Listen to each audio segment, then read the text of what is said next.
Bismillahirrahmanirrahim. Assalamualaikum warahmatullahi wabarakatuh. Alhamdulillahi ala ihsani wa syukru lahu ala taufiqihi wa amtinani. Wa asyhadu an la ilaha illallah wahdahu la syarika lahu ta'ziman li sya'nih. Wa asyhadu anna Muhammadan abduhu wa rasuluhu da'ila ridwani. Allahumma salli alaihi wa ala alihi wa ashabihi wa ikhwani. Hadirin dan hadirat yang dirahmati oleh Allah Subhanahu wa taala, kita lanjutkan bahasan kita pada surat Ad-Dukhan ayat 17 dan kita masuk pada paragraf yang baru. Allah berfirman, "Wa laqad fatanna qablahum qauma fir'aun wa ja'ahum rasulun karim." Sungguh kami telah menguji sebelum mereka, yaitu sebelum orang-orang Quraisy, sebelum orang-orang musyrikin Quraisy, sebelum mereka kami telah menguji kaum Fir'aun, yaitu suku Qibt. Wa ja'ahum rasulun karim, dan telah datang kepada mereka seorang rasul yang mulia. Di sini kita tahu bahwasanya surat Ad-Dukhan adalah surat Makkiyah dan audiensnya adalah kaum musyrikin Arab, ya, di antaranya kaum Quraisy. Dan meskipun surat Makkiyah, tapi Allah Subhanahu wa taala menurunkan kepada Nabi tentang kisah-kisah Nabi terdahulu, di antaranya kisah Nabi Musa alaihissalam. Ini salah satu dalil bahwasanya Nabi Muhammad SAW adalah utusan Allah, karena beliau bukanlah orang yang bisa baca dan bisa tulis, dan beliau juga tidak berinteraksi dengan para pendeta sehingga membaca atau diberitakan tentang kabar-kabar orang terdahulu, tetapi beliau bisa menceritakan tentang kisah nabi-nabi Bani Israel dengan detail. Oleh karenanya banyak surat-surat yang bercerita tentang para nabi sementara Nabi masih di Mekah, seperti contohnya surat Yusuf turun ketika Nabi SAW masih di Mekah. Demikian juga surat Maryam yang bercerita tentang Maria dan Nabi Isa alaihissalam, juga Nabi masih di Mekah. Di antaranya surat Dukhan dan juga banyak surat yang lain yang menceritakan tentang kisah nabi-nabi Bani Israel secara detail. Bahkan sebagian kisah-kisah tersebut tidak terdapat dalam perjanjian lama. Ada informasi-informasi baru yang tidak terdapat pada perjanjian lama. Dan ini diakui oleh sebagian orang-orang Yahudi, ya. Saya pernah lihat di YouTube, tidak mungkin Muhammad bisa tahu tentang ini semua kecuali ada Tuhan yang mengabarkan kepadanya. Hanya saja sebagian orang Yahudi tidak mau masuk Islam karena mereka menganggap Rasulullah SAW hanya diutus untuk orang Arab, sementara Bani Israel nabinya khusus, ya.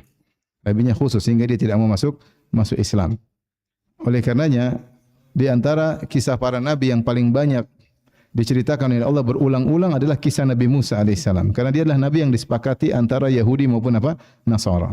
Adapun Nabi Isa diselisih oleh Yahudi. Yahudi menuduh Nabi Isa adalah anak zina. Tapi kalau Nabi Musa adalah nabi yang diagungkan oleh Yahudi maupun Nasrani, dan lagi pula syariat mereka dibangun atas syariat dari Taurat.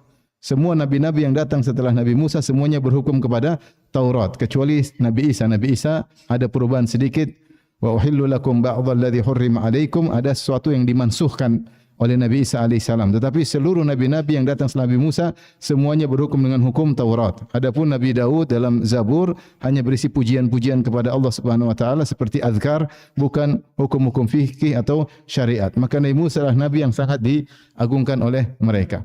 Maka subhanallah, sebelum Nabi berhijrah ke kota Madinah, dan Nabi di kota Madinah nanti akan bertemu dengan orang-orang Yahudi tetangga di kota Madinah, yaitu dari Bani Nadhir, Bani Quraidah dan Bani Qainuqa. Ternyata sudah banyak surat turun tentang kisah-kisah orang Bani Israel, ya. Tentang kisah nabi-nabi mereka, tentang nenek-nenek moyang mereka. Sebagaimana surat Al-Baqarah juga Makkiyah dan juga bercerita tentang kisah-kisah Bani Israel. Dan subhanallah, makanya di Al-Quran Nabi yang paling banyak diceritakan Nabi Musa. Namun tidak ada pengulangan yang membosankan. Setiap pengulangan pasti ada informasi baru. Siapa yang baca Al-Quran dia akan ngerti. Tidak berulang plek, enggak. Ada pengulangan tapi ada informasi baru. Ada informasi baru. Sehingga siapa yang ingin tahu tentang kisah Nabi Musa, dia harus kumpulkan seluruh kisah Nabi Musa dalam seluruh surat dalam Al-Quran. Sehingga baru dia bisa menyusun dengan rapi. Jadi bukan pengulangan tanpa faedah. Setiap pengulangan Allah ulang, tapi ada faedah yang tidak disebutkan pada surat-surat yang lain, ya. Seperti dalam surat Dukhan ada informasi baru yang tidak disebutkan dalam surat-surat yang lain. Baik. Allah Subhanahu wa taala ketika menurunkan ayat ini, wa laqad fatanna qablahum qauma fir'aun, sungguh kami telah menguji sebelum menguji Quraisy, kami juga menguji kaum sebelum mereka, isyarat bahwasanya apa yang mereka alami, yaitu diutusnya Nabi Muhammad sallallahu alaihi wasallam sebagai ujian mereka, telah juga dialami oleh umat-umat terdahulu, di antaranya kaum Kibt, di mana Nabi Musa diutus kepada mereka kemudian menjadi ujian bagi mereka. Ujian bagi mereka. Dan orang-orang Quraisy mengetahui tentang kabar Musa dan Fir'aun, karena ini suatu terjadi kejadian yang hebat sampai tenar di alam dunia ketika itu, sampai juga kabar tentang Nabi Musa sampai juga kepada orang-orang Quraisy. Adapun kalau nabi-nabi Arab seperti Nabi Hud, Nabi Saleh, maka lokasinya memang di Jazirah Arab.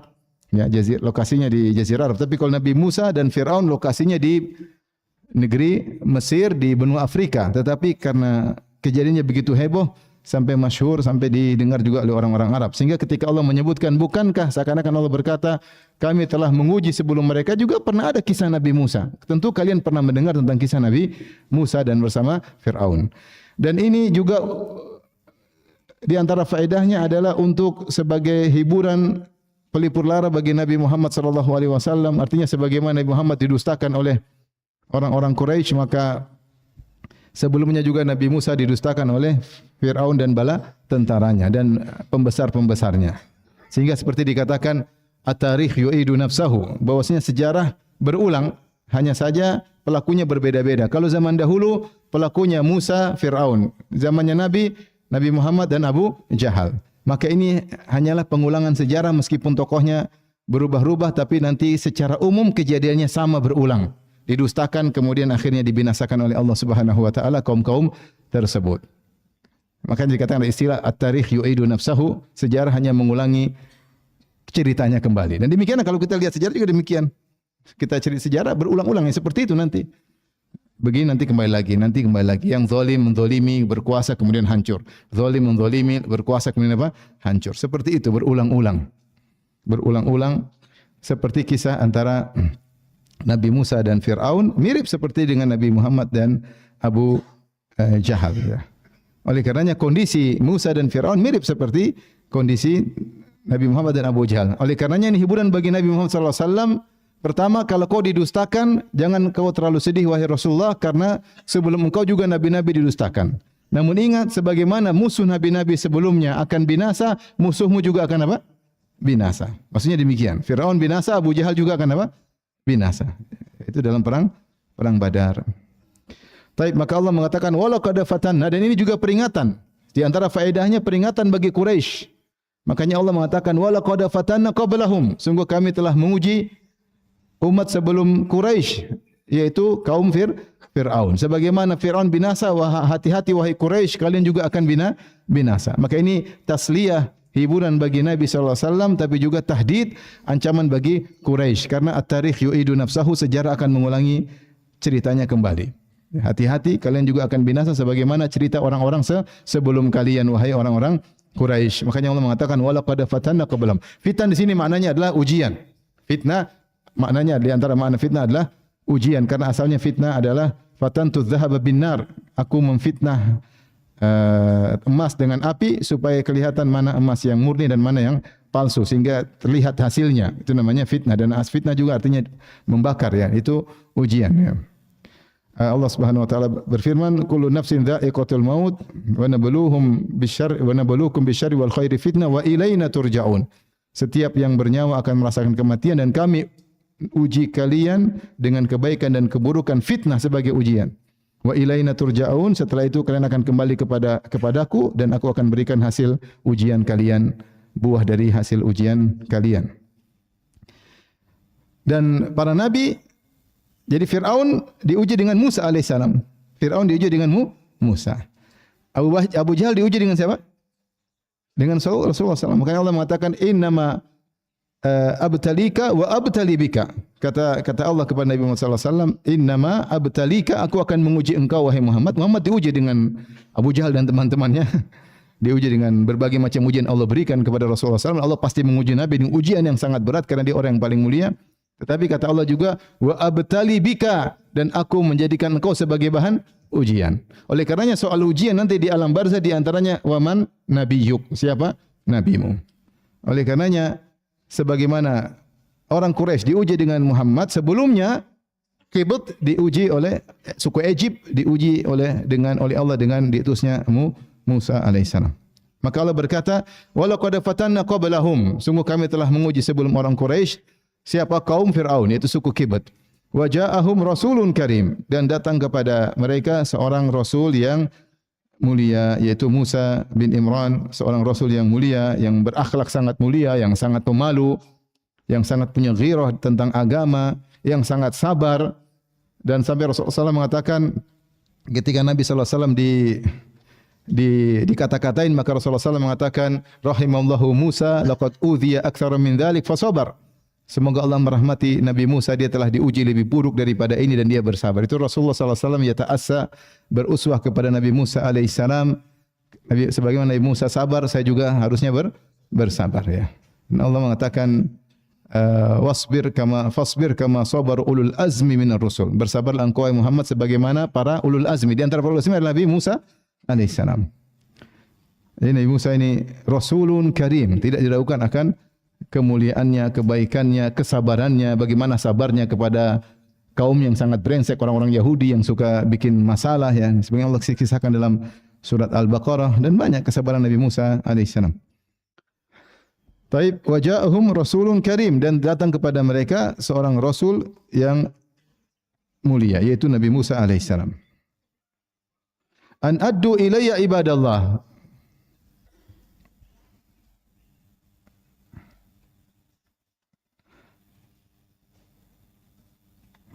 Maka Nabi Musa berkata, addu ilayya ibadallah. Serahkanlah kepadaku hamba-hamba Allah. Yang dimaksud hamba-hamba Allah sini maksudnya apa? Bani Israel. Bani Israel. Di sini ada dua kemungkinan tafsir. Yang pertama, ibadallah maksudnya adalah maf'ul bih. An addu ilayya ibadallah, wahai Fir'aun dan al-mala' dan para penguasa.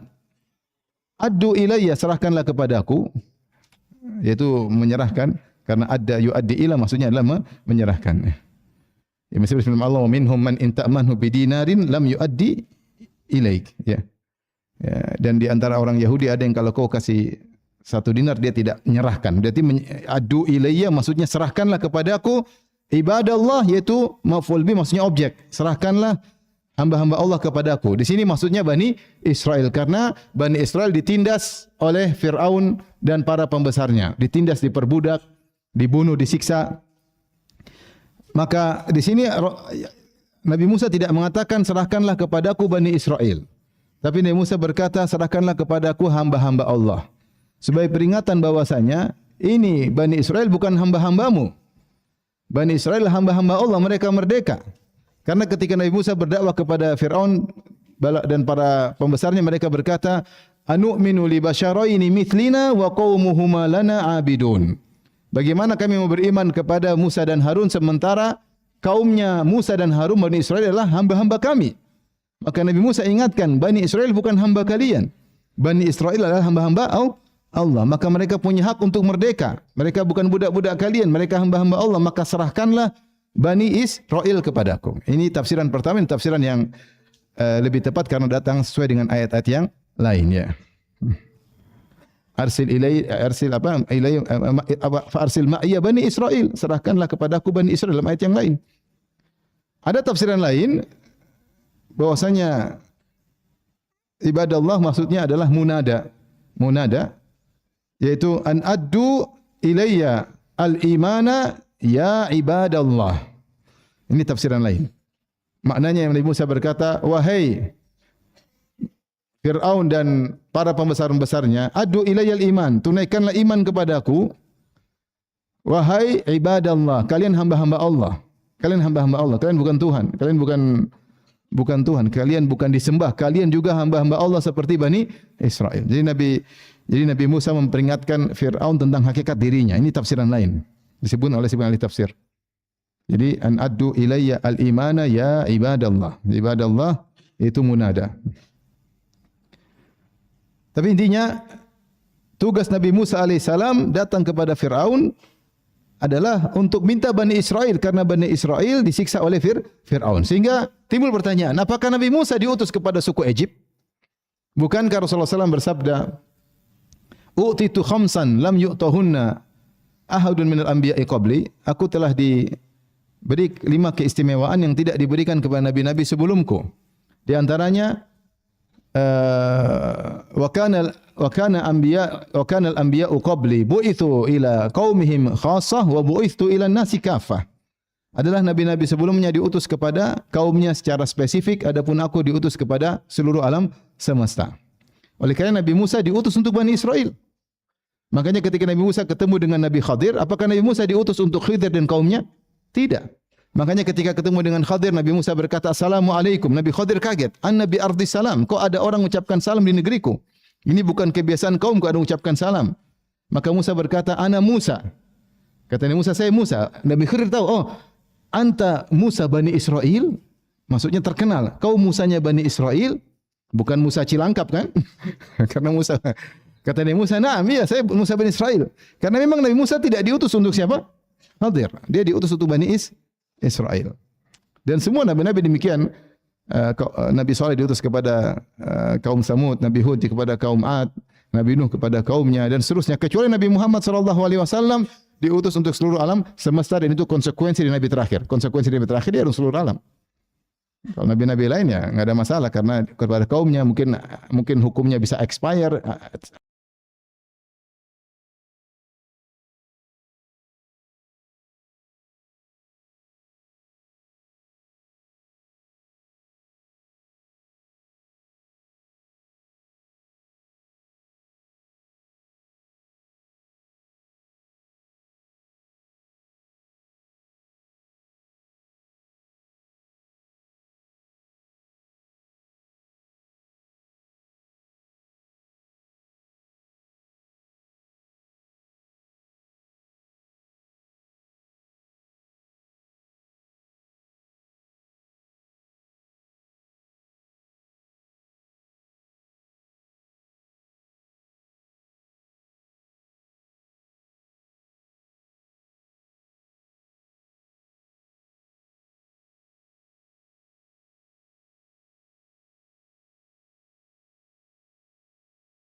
iman kepada uh, Nabi Musa alaihissalam.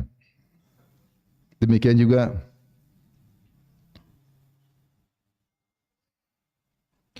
dalam ayat yang lain dalam surat Yunus ayat 83 Allah berfirman, ini di antara tafsiran, fama amana li Musa illa dzurriyyatun min qaumihi ala khaufi min Fir'aun. Tidaklah beriman kepada Musa kecuali anak-anak muda dari kaumnya. Ada yang mengatakan dari kaum Fir'aun. Ala khaufin min Fir'aun. Karena takut kepada Fir'aun. Kalau Bani Israel enggak perlu takut. Maka sebagian ahli tafsir mengatakan maksudnya sebagian Kipti ada yang beriman kepada Nabi Musa. Tapi tujuannya sebenarnya mereka Nabi Musa tidak berdakwah kepada suku Kibat, suku Egypt. Tapi dia berdakwah kepada Bani Israel, kemudian dia sampaikan dalil-dalilnya kepada Fir'aun, dan itu duel besar-besaran dengan para penyihir. Yang nonton bukan cuma Bani Israel, justru yang nonton adalah suku Egypt. Sehingga ada yang beriman, ada. Di antaranya para penyihir Fir'aun. Penyihir Fir'aun suku Bani Israel atau suku Egypt? Suku Egypt. Mereka beriman kepada Nabi Musa. Jadi bukan kepada Israel, tapi ada juga beriman diterima oleh Allah Subhanahu wa taala. Seperti Nabi Isa alaihissalam diutus dakwah kepada Bani Israel, tapi ada yang beriman, ya silakan aja. Ya, silakan aja. Baik. Kemudian Nabi Musa berkata, "Wa alla ta'lu 'ala Allah." Dan janganlah kalian sombong diri terhadap Allah. Jangan kalian angkuh. Itu tunduklah kepada Allah Subhanahu wa taala.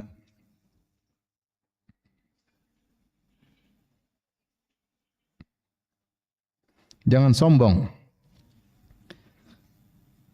Jangan kalian sombong untuk beribadah kepada Allah, dan jangan kalian sombong di atas hamba-hamba Allah. Wa alla ta'lu 'ala Allah. Yaitu wahai Fir'aun dan al-malak, para pembesar-pembesar, jangan kalian sombong kepada Allah. Inni atikum bisultanin mubin. Sungguhnya aku datang dengan hujjah yang jelas, ya, yaitu berupa mukjizat yang luar biasa. Ya. 9 ayatin. Ya, Allah berikan 9 mukjizat kepada Nabi Musa alaihissalam. Di antaranya tongkat Nabi Musa alaihissalam yang kemudian dilempar menjadi ular. Thu'banim mubin, yang menjadi ular yang besar, ya. Fa idza hiya hayyatun tas'a, tiba-tiba menjadi ular yang bergerak cepat. Di sini ada faedah, terkadang disebut thu'ban. Thu'ban itu ular besar.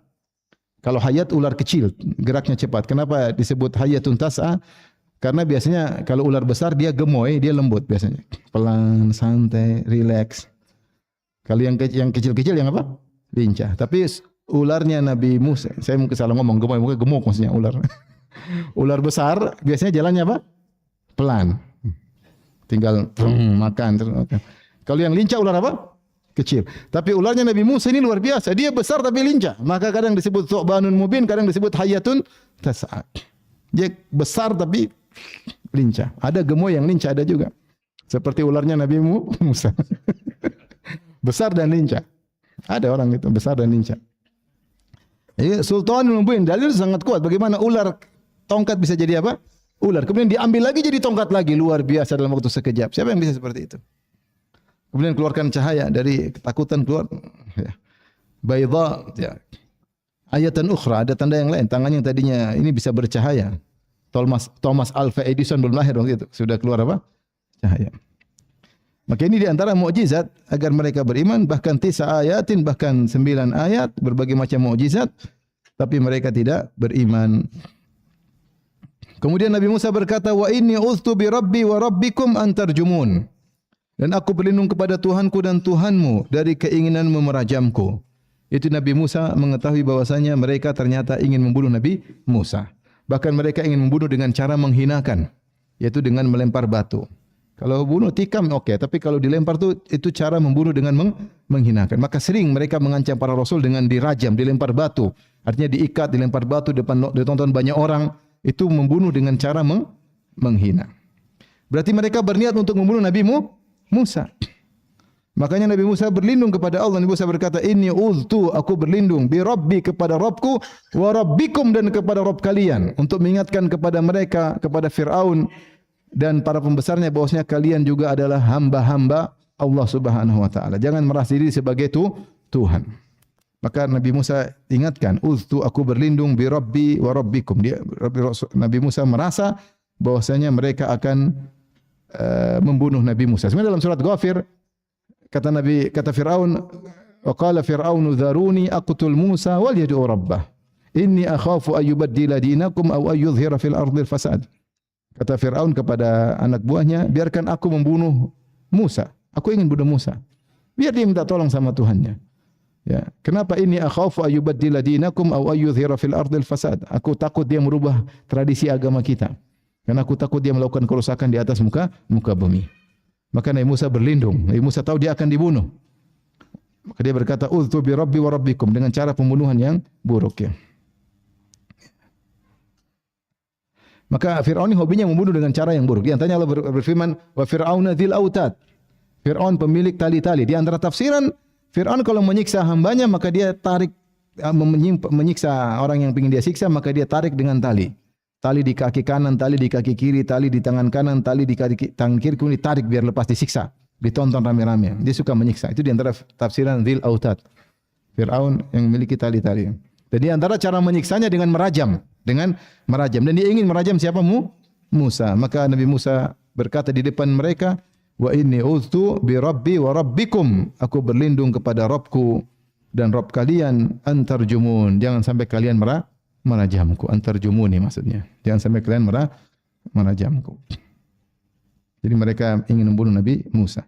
Kemudian Musa berkata, "Wa illam tu'minu li fa'tazirun." Kalau kalian memang tidak beriman kepadaku, maka biarkanlah aku bersama Bani Israel. Jadi Nabi Musa memberi 3 pilihan, kata Syekh Sa'di. Pilihan pertama, kalian beriman. Ini tentu yang indah. Pilihan kedua, kalian lepaskan aku Bani Israel. Ya. Pilihan ketiga, kalau kalian tidak beriman, ya jangan rajam aku. Jangan rajam aku. Tapi mereka tetap ingin berbuat mencelakakan Nabi Musa alaihissalam. Akhirnya Nabi Musa alaihissalam berdoa, "Fada'a rabbahu anna haula'i qaumun mujrimun." Maka Nabi Musa berdoa kepada Rabbnya. Beliau berkata, sungguhnya mereka ini kaum mujrimun. Mereka kaum mujrimun. Kenapa Nabi Musa tidak berkata kaumun kafirun? Karena mereka selain kafir, mereka mujrim. Mereka selain kafir, mereka mujrim. Kita ngakui orang kafir macam-macam. Ada orang kafir yang adil, ada. Ada orang kafir yang baik, ada. Ada orang kafir yang mujrim. Sementara Firaun dan para pembesarnya mengumpulkan antara kekufuran dengan ijram, dengan jahat, kriminal, menyiksa, membunuh, bayi-bayi dibunuh, dan sekarang ingin merajam seorang utusan Allah Subhanahu wa taala setelah jelas dalil-dalil yang begitu banyak, setelah jelas banyak mujizat-mujizat yang mereka lihat dengan mata mereka langsung. Maka Nabi Musa berkata, "Inna haula'i qaumum mujrimun." Ya Allah, binasakan mereka ya, karena mereka adalah kaum yang mujrimun. Mereka adalah kaum yang jahat. Dalam ayat yang lain Nabi Musa berdoa, "Rabbana innaka ataita fir'auna wa mala'ahu zinatan wa amwalan fil hayatid dunya. Rabbana liyasuddu an sabilik. Rabbana tumis ala amwalihim washdud ala qulubihim fala yu'minu hatta yarawul adzabal alim." Qala qad ujibat da'watukuma fastaqima. Kata Allah Subhanahu wa taala, Nabi Musa berdoa, "Ya Rabbku, ya Rabb kami, sungguhnya Engkau telah memberikan kepada Fir'aun dan bala tentaranya dan pembesar-pembesarnya perhiasan dunia dan harta yang sangat banyak. Ya Allah, mereka telah gunakan perhiasan dan harta tersebut untuk menghalangi manusia dari jalan-Mu, ya Allah." Musa berdoa dengan jelas, dengan sebutkan dalil. Engkau tahu ya Allah, ternyata harta yang Kau berikan kepada mereka justru untuk menghalangi jalan-Mu, ya Rabb. Ya Allah, hancurkanlah harta mereka dan tutuplah hati mereka. Jangan buat mereka beriman sampai melihat adab yang pedih. Jadi Nabi Musa minta mereka diadab. Nabi Musa mereka minta, dan Nabi Musa mau mereka tidak beriman. Nabi Musa mau mereka tidak beriman.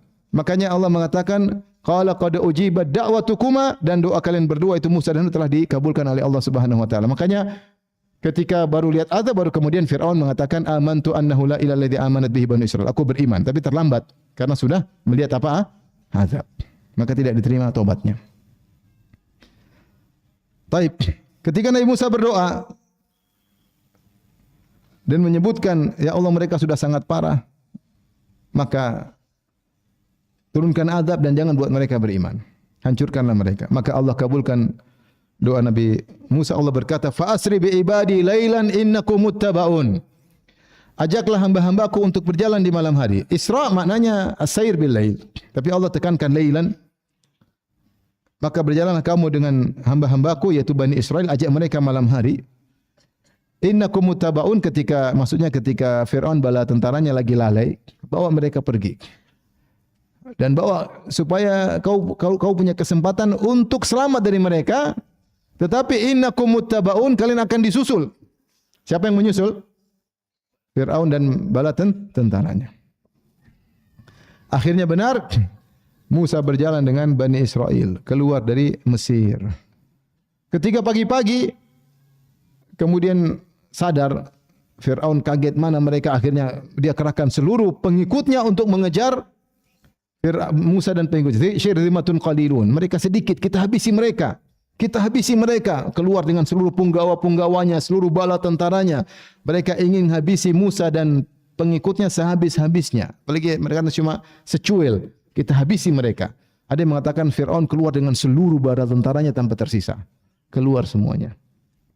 Mereka mengejar Musa alaihissalam sampai akhirnya Musa alaihissalam terjebak di depan Laut Merah. Ini khilaf para ulama sampai sekarang, Laut Merah ini maksudnya di mana? Banyak ulama mengatakan maksudnya Laut Merah itu Bahrul Kulzum ya. Disebut Bahrul Kulzum karena dulu ada pelabuhan yang dekat Suez, kota Suez itu di Mesir, bukan Swiss ya. Kalau Swiss di Eropa, ini Suez ya. Yang sekarang dibuat terusan apa? Suez ya. Itu ada pelabuhan, situ pusat perdagangan sehingga dikenal dengan Bahrul Kulzum. Tapi sekarang disebut dengan Laut Merah, dikenal dengan Laut Merah. Ada yang mengatakan penamaan Laut Merah bukan dari orang Arab, tapi orang Arab menerjemahkan menjadi Laut Merah. Ada yang mengatakan menamakan pertama orang Turki dan yang lainnya. Laut Merah itu bukan berarti airnya merah. Saya dulu kira airnya merah. Apa Laut Merah? Ternyata tidak, memang lautnya biasa aja. Mungkin ikannya ada ikan merah, tapi kalau lautnya laut biasa aja. Kenapa? Karena di sana ada laut putih, ada laut hitam untuk membedakan. Ada laut putih, airnya putih atau tidak? Bening, bukan laut susu. Kemudian ada laut hitam. Laut hitam juga bukan laut airnya hitam. Itu sekedar pembedaan nama. Jangan tuh ada laut hitam, ada laut putih, ada laut apa? Merah. Kalau ikan merah, ikan hitam, ikan putih ada. Tapi kalau laut itu semua airnya sama. Itu hanya sekedar penamaan saja. Laut Merah maksudnya ya Bahrul Ahmar yang kita tahu di Jeddah itu namanya laut apa? Laut Merah yang memisahkan antara Arab Saudi dengan Mesir, dengan Sudan, itu namanya laut apa? Laut Merah. Nah, laut putih yaitu laut Mediterania.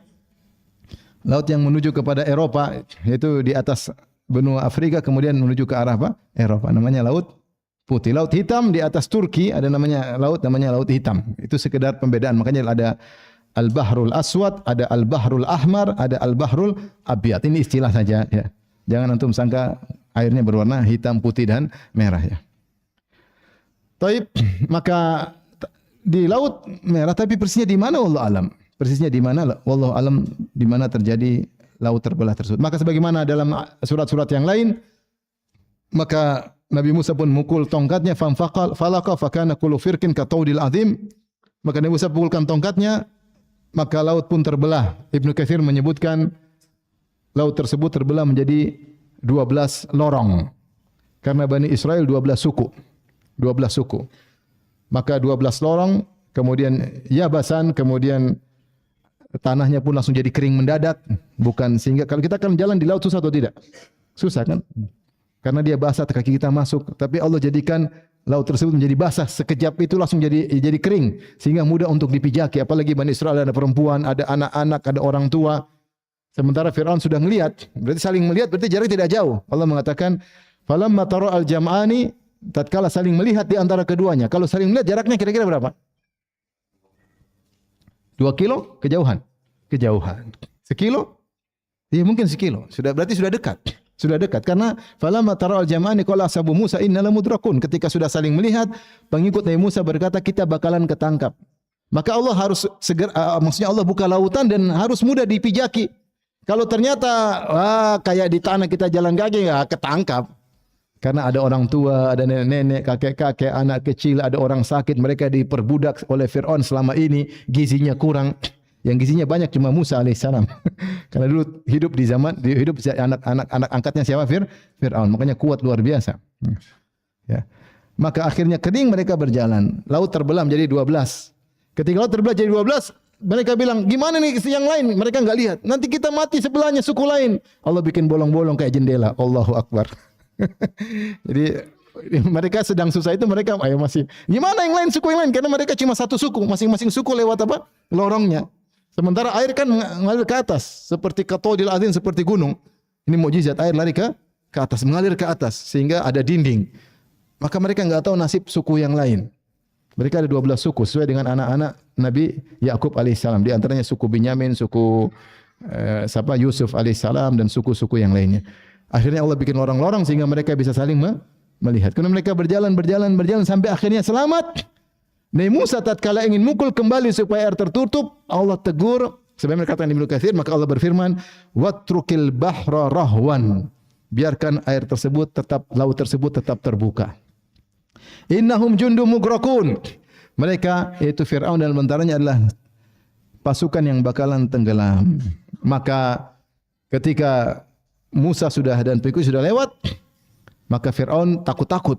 Tapi dia karena ego, dia jalan aja.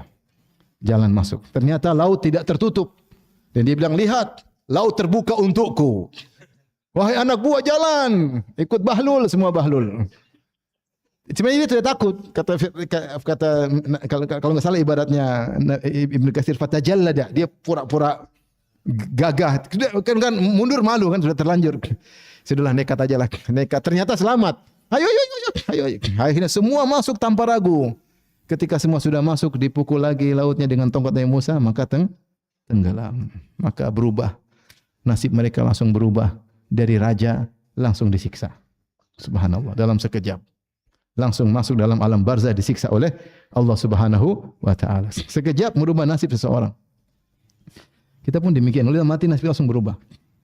Entah lebih baik, entah hancur lebur. Sekarang kita tahu ini kaya, ini miskin, mobil saya lebih bagus, mobil kamu lebih jelek, istri saya lebih cantik, istri kamu lebih kurang cantik. Tapi begitu alam berikutnya dalam sekejap bisa berubah. Tadinya istri bidadari, sekarang bidadari di gua hantu. Tadinya tersiksa, tadinya kaya raya, kemudian ternyata tersiksa di alam berikutnya. Ada yang miskin tahu-tahu kaya, ada yang kaya tambah kaya. Ada yang bahagia tambah bahagia, enggak tahu, berubah dalam sekejap. Maka Allah sebutkan perubahan tersebut luar biasa, kata Allah, "Kam taraku min jannati wa uyun." Ini apa azan kan? Berapa menit lagi? Hah? Satu menit lagi, udah azan ya. 1 menit lagi. Berapa menit? Satu ya gitu, azan. Saya minum dulu ya kalau gitu.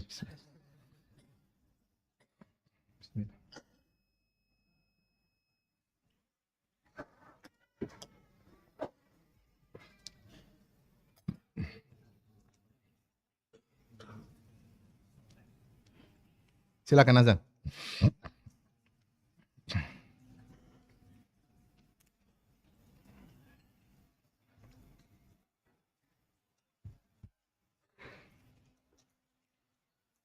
Allahu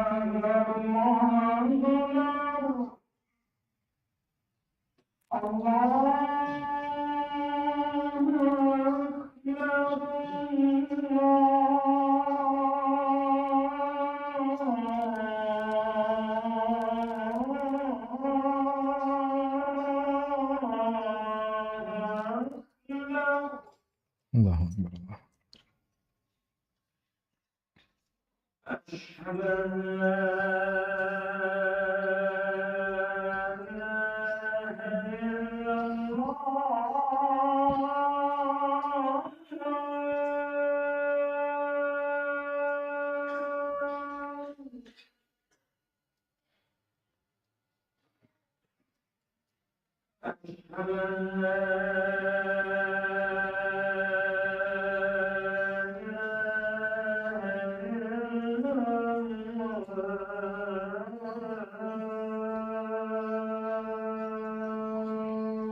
Setelah itu Allah Subhanahu wa taala menyebutkan tentang bagaimana nasib Firaun dan pembesar-pembesarnya yang sombong dan juga bala tentaranya yang dibodoh-bodohin oleh Firaun ya.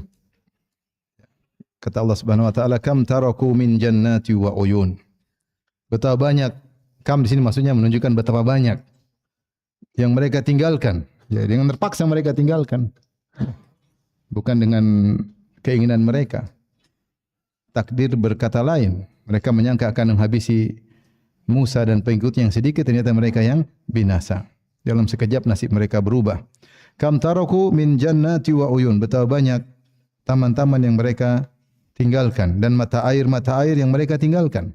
Ibnu Katsir menyebutkan, kalau Allah ingin buat sungai Nil mengalir dengan deras, maka Allah munculkan mata air di sekelilingnya, kemudian untuk menopang mengalirkan air menuju sungai Nil sehingga airnya banyak.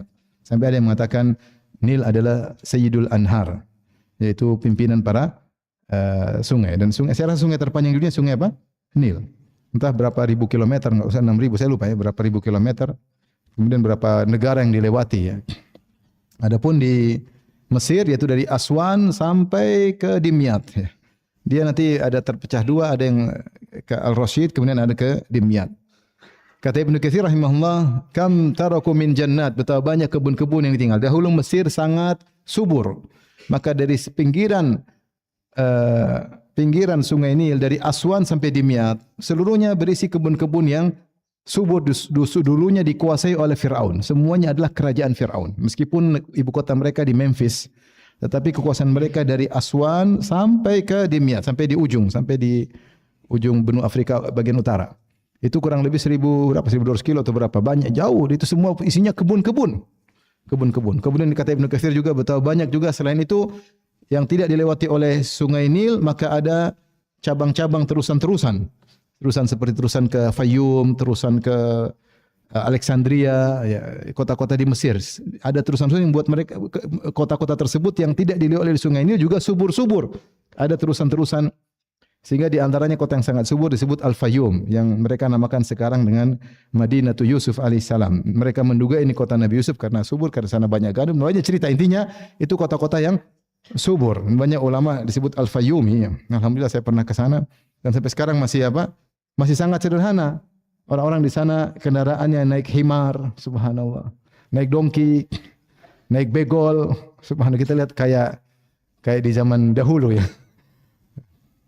Masya Allah. Jadi senang di sana tuh lihat pemandangan kampung Arab. Mereka jalan dengan penuh kesederhanaan. Wanita-wanita pakai jilbab, kemudian jalan. Masya Allah, luar biasa.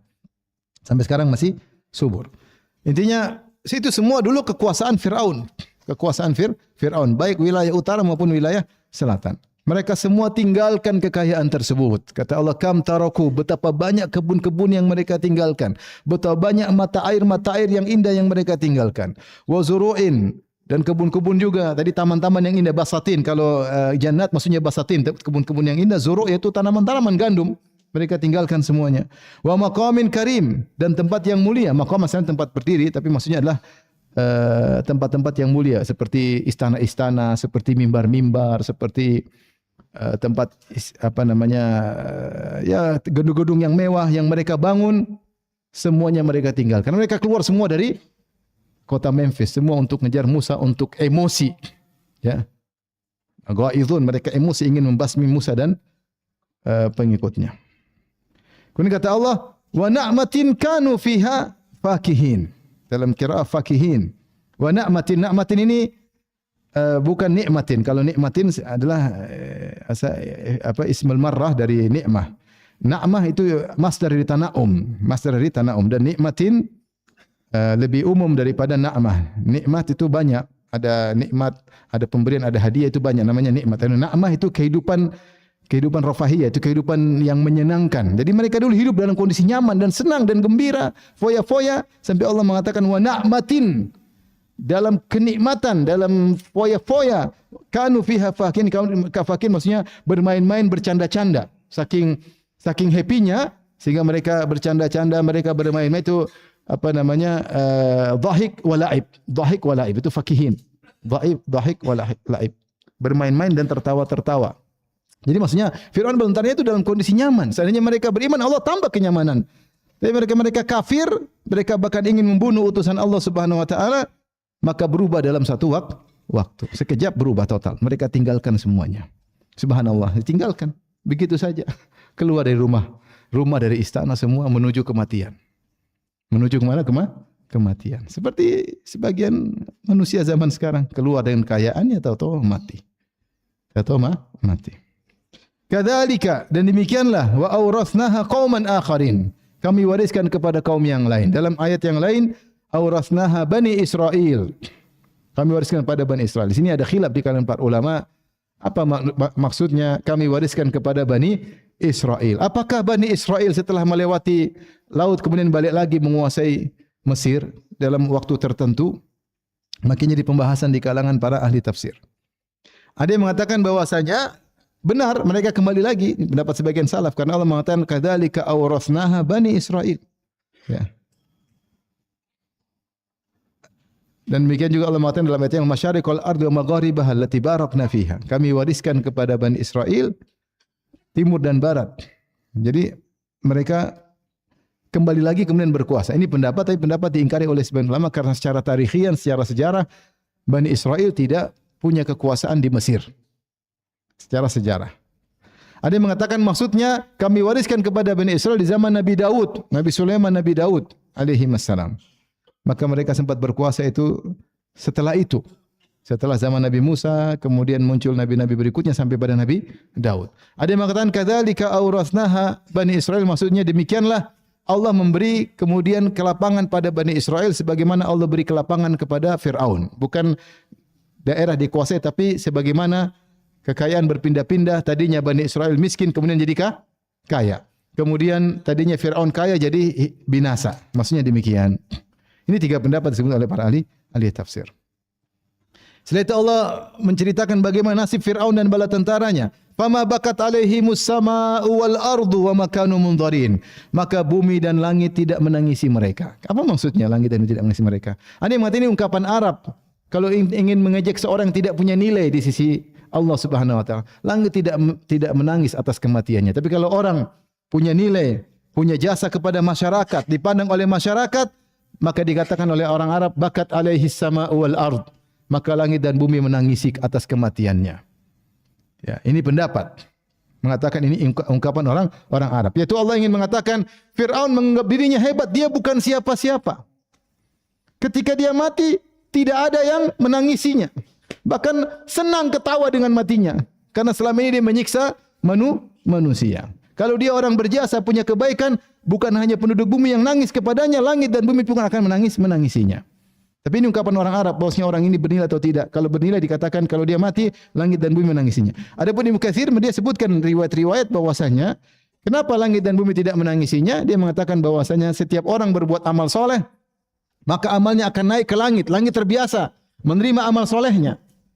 Dan ketika dia beramal soleh atas bumi, bumi biasa menjadi saksi atas amal solehnya. Ketika dia meninggal, langit tidak lagi menerima amal soleh yang naik di atasnya. Bumi tidak lagi menyaksikan bagaimana dia beramal soleh. Maka bumi dan langit menangis kehilangan dia karena selama ini amal soleh naik mengetuk pintu langit dan bumi menjadi saksi atas amalnya. Maka jadilah kita orang-orang kalau kita meninggal langit dan bumi menangisi apa? Menangisi kita. Bukan malah gembira atas kematian seseorang karena tukang maksiat, tukang melakukan kerusakan, ya. Bukan cuma menangis, bahkan terbalik malah tertawa atas kematian orang seperti itu. Maka kata Allah, wa ma kanu munzarin, dan mereka tidak ditangguh-tangguh, tidak ditunda-tunda. Langsung disiksa di dunia dan juga langsung disiksa di akhirat. Makanya Allah menyebutkan Fir'aun dan tentaranya disiksa di alam barzakh. Ya. An-naru yu'raduna 'alaiha ghuduwan wa 'ashiyya. Wa yauma taqumus sa'atu adkhilu 'ala fir'auna asyaddal adzab. Maka sejak mereka ditenggelamkan, maka mereka disiksa di alam barzakh. Maka api dipaparkan kepada mereka. Mereka terpapar api pagi dan petang. Itu di alam barzakh. Wa yauma taqumus sa'ah, hari kiamat, masukkan mereka kepada azab yang lebih pedih. Fir'aun dan bala tentaranya sekarang sedang disiksa di alam barzakh meskipun kita tidak bisa melihatnya. Fir'aun yang mungkin Allah alam yang muminya dibilang Ramses II, mungkin muminya masih ada tapi dia sedang disiksa meskipun jasadnya selamat. Dia sedang disiksa dan ini perkara gaib. Makanya Allah berfirman tentang kaum Nabi Nuh, mimma khati'atihim ughriqu fa'udkhilu nar. Kata Allah, karena dosa-dosa kaum Nabi Nuh, ughriqu, disiksa di dunia dengan ditenggelamkan, langsung Allah bilang fa'udkhilu, segera Allah masukkan mereka dalam api. Jadi begitu tenggelam bukannya di laut dingin-dingin, enggak. Fa'udkhilu nar, langsung dimasukkan dalam pembakaran alam barzakh meskipun jasad mereka tenggelam. Sama seperti kaum Nabi Lut ketika disiksa, Allah mengatakan azab mustaqir.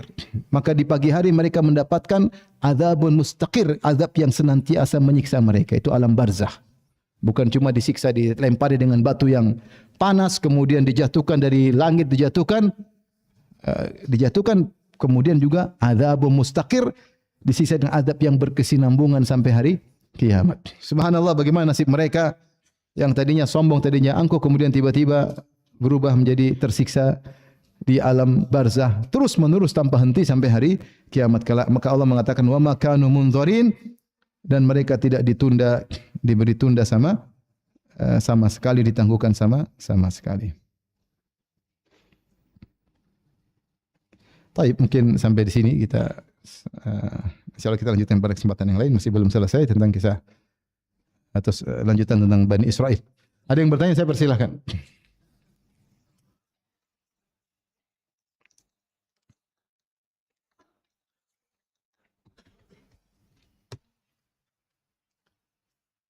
Ustaz, katakan 12 kaum dari kalangan Bani, tadi ada yang mau masuk Islam.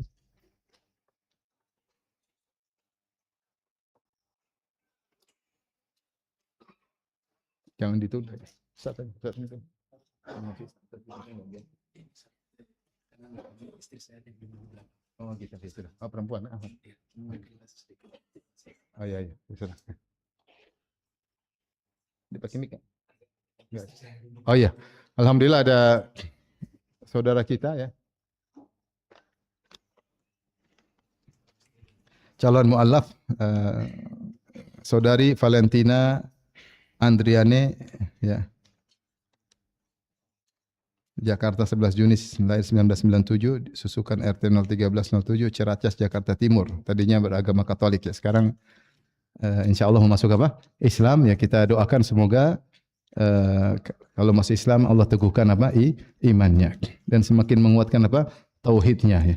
Bahwa semakin meyakini bahwa yang berhak disembah hanyalah Allah semata, Tuhan itu Maha Esa, bukan tiga, dan Nabi Isa bukanlah Tuhan, dia hanyalah hamba Allah sebagaimana rasul-rasul yang lain. Demikian juga ibunya hanyalah wanita salehah sebagaimana wanita-wanita salehah yang lain. Allah mengatakan kana yakulani ta'am, keduanya makan makanan. Ini bantahan dari Allah kepada orang-orang Nasara yang terlalu berlebihan kepada mereka berdua, menganggap mereka adalah Tuhan, karena Tuhan tidak mungkin makan makanan. Semoga Allah memberkahi beliau dan meneguhkan beliau di atas Islam sampai wafat insyaallah taala. Amin ya rabbal alamin. Baik, kita lanjutkan pertanyaan berikutnya. Kalau Ustaz katakan 12 kaum dari kalangan Bani Israel, lalu kaum manakah yang sekarang berada di negeri Yahudi atau Israel? Apakah sifat mereka bengis dan sadis sejak dahulu? Wallahu alam, ya. Tapi Bani Israel tentu ada terus sampai hari kiamat. Dan mereka akan jadi pengikut Dajjal. Tetapi sejarah membuktikan bahwasanya Yahudi yang ada di Israel sekarang itu sudah sukunya bermacam-macam. Bukan murni Bani Israel. Sampai sempat saya pergi ke Amsterdam, saya ketemu dengan sebagian kawan, ada kawan Habib Al-Kaf, ya. Tapi dia sunnah. Dia cerita di sini Yahudi sekarang bahkan kalau ada laki-laki non Yahudi nikah sama wanita Yahudi, ya dianggap Yahudi. Ini sudah keluar jalur. Karena mereka yang memperbanyak masa. Oleh karenanya kalau kita pergi ke, saya nggak pernah pergi, ya. Kalau pergi ke Israel akan melihat bahwasanya bentuk mereka bermacam-macam. Ada yang wajah Turki, ada yang wajah ini, wajah anu, sehingga menunjukkan mereka sudah campur. Jadi kalau Arab, tetap Arab. Sampai sekarang Arab ya tetap Arab, ya. Tapi kalau Israel sudah bermacam, ada yang mungkin mirip Cina, ada yang berkulit hitam, sampai ada keributan di antara mereka. Ada Yahudi yang tidak diakui oleh mereka karena memang suku mereka sudah campur. Jadi, tapi mereka tetap ada. Saya kemarin juga waktu ke Maroko, di suatu pasar di sana ada situ kompleks orang Yahudi. Tapi begitu Israel membangun negara Israel, maka banyak Yahudi yang kemudian pindah ke Israel sehingga banyak rumah-rumah mereka dikosongkan. Mereka bergabung, tapi intinya ras mereka masih ada tapi sudah bercampur baur. Kalau Fir'aun adalah sebutan untuk raja pada masa itu, apakah Fir'aun lainnya sebelum zaman Nabi juga jahat? Yang disebut ditemui oleh Fir'aun ini ada khilaf di kalangan para ahli sejarah. Apakah satu Fir'aun ataukah dua Fir'aun? Apakah Fir'aun yang memelihara Musa adalah Fir'aun yang mengaku sebagai Tuhan? Ada dua pendapat. Ada yang mengatakan enggak. Fir'aun tersebut dua. Fir'aun bapak sama Fir'aun apa? Anak. Ada yang mengatakan Fir'aun satu, cuma dia panjang umur. Mungkin makannya sehat, kurang kolesterol, jadi panjangnya apa? Umur. Dia makannya ikan sungai. Tapi intinya ini ada khilaf. Tapi Fir'aun itu macam-macam. Fir'aun jumlahnya banyak. Faraina, dinasti Fir'aun itu terdiri dari 30 keluarga. 30 keluarga. Satu keluarga bisa jadi berapa raja? Mungkin 5 raja, 10 raja, 12 raja. Mereka ada 30 karena dinasti mereka kurang lebih 3000 tahun. Dari kurang lebih 2900 sebelum Masehi sampai kurang lebih 300 sebelum Masehi, sampai kemudian masuk akhirnya dinasti Ptolemeus, yaitu dari ketika The Great Alexander berkuasa menguasai Mesir, maka mulailah dinasti Yunani. Tapi mereka kurang lebih 3000 tahun, dan itu selama itu 30 keluarga. Keluarga itu maksudnya begini, seperti Pakubuwono I, Pakubuwono II, itu namanya keluarga Pakubuwono. Nanti Hamengkubuwono I itu Jadi setiap keluarga habis ganti keluarga kedua. Sampai 30 keluarga. Dan satu keluarga bisa 2 raja, 3 raja, bisa 10 raja. Oleh karena semuanya namanya Fir'aun. Jadi Fir'aun itu mungkin bahasa kita Raden kalau bahasa kita, ya, atau raja.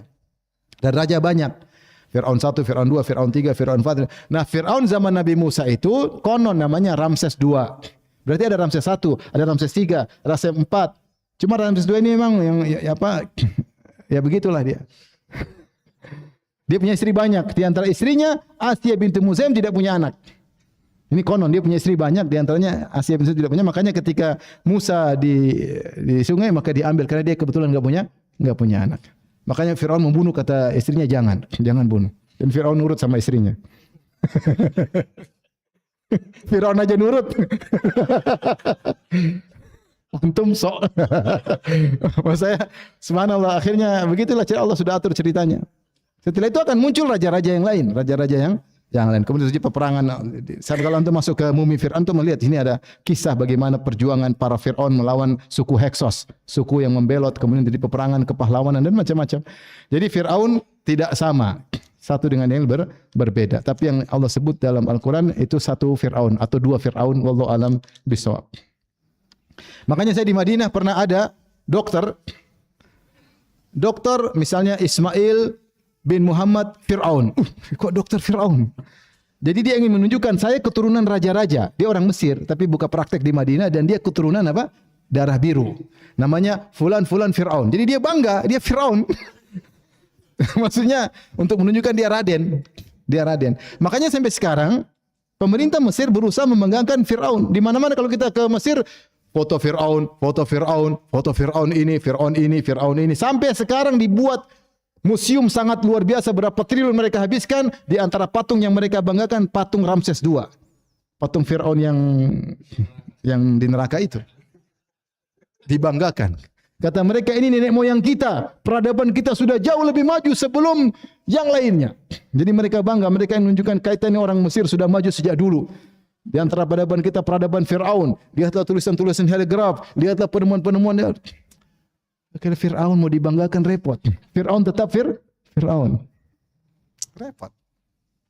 Fir'aun. Tidak ada orang paling kejam Allah sebutkan. Yang paling buruk Allah sebutkan di Al-Quran seperti apa? Fir'aun. Intinya Fir'aun bermacam-macam. Tapi yang dimaksud Fir'aun Nabi Musa tidak semua Fir'aun.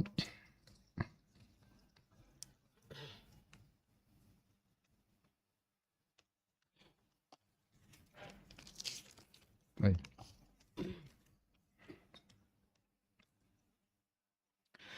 Ustaz, apakah sepenting itu bahasa Arab untuk mengetahui tafsir Al-Quran? Ya jelaslah gimana. Tahu mubtada khabar enggak tahu. Tadi sebut isim fa'il, isim maf'ul tidak tahu, maf'ul bih tidak tahu. Gimana tahu tafsir? Gimana harus tahu bahasa Arab? Al-Quran bahasa Arab. Kalau urusan bahasa Inggris ente tahu harus tahu bahasa Inggris. Kalau Al-Quran bahasa Jawa harus tahu kromo inggil. Kalau Al-Quran bahasa Arab harus tahu bahasa Arab. Kalau enggak bisa. Diketawain orang. Akhirnya mengartikan bahwasanya Nabi Sulaiman adalah Sleman. Kemudian dan macam-macam.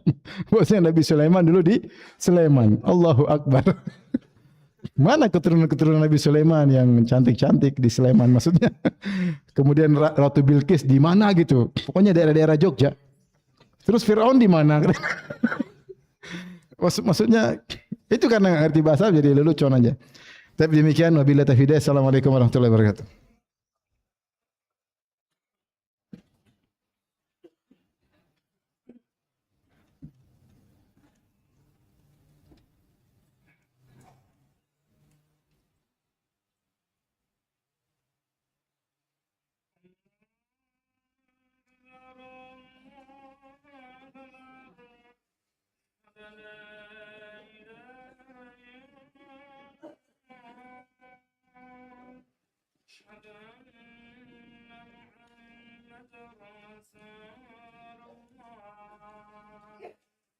حي على الصلاة